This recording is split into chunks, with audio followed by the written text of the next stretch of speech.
este problema dice un bloque es elevado por un plano inclinado de 20 grados mediante una fuerza F que forma un ángulo de 30 grados con el plano. Bien, entonces tenemos primero que la fuerza F es necesaria para que la componente F en X, el componente Fx de la fuerza F, paralela al plano sea de 8 kilogramos.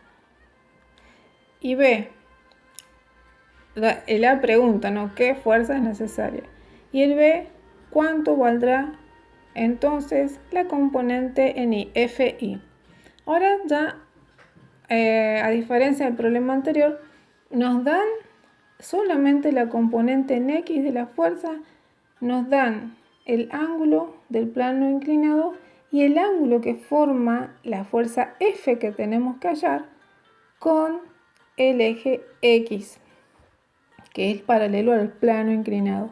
Así que hacemos el diagrama de fuerzas que está a la derecha y vamos a anotar todos los datos. Fuerza en X es 8 kilogramos, pero a su vez la formulita de Fx es la fuerza que tenemos que hallar, F por el coseno de 30 grados.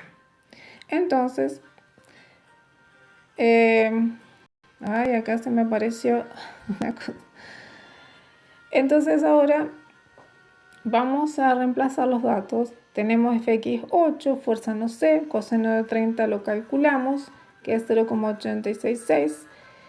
Despejamos fuerza y nos da 9,23. Listo, ya hallamos el punto A. La fuerza ya está, F. Ahora Fi, bueno, va a ser F por el seno de 30 grados, por definición.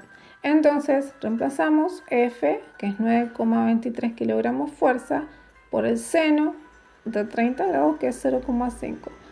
Fi nos da 4,61 kilogramos y ahí ya terminó este problema.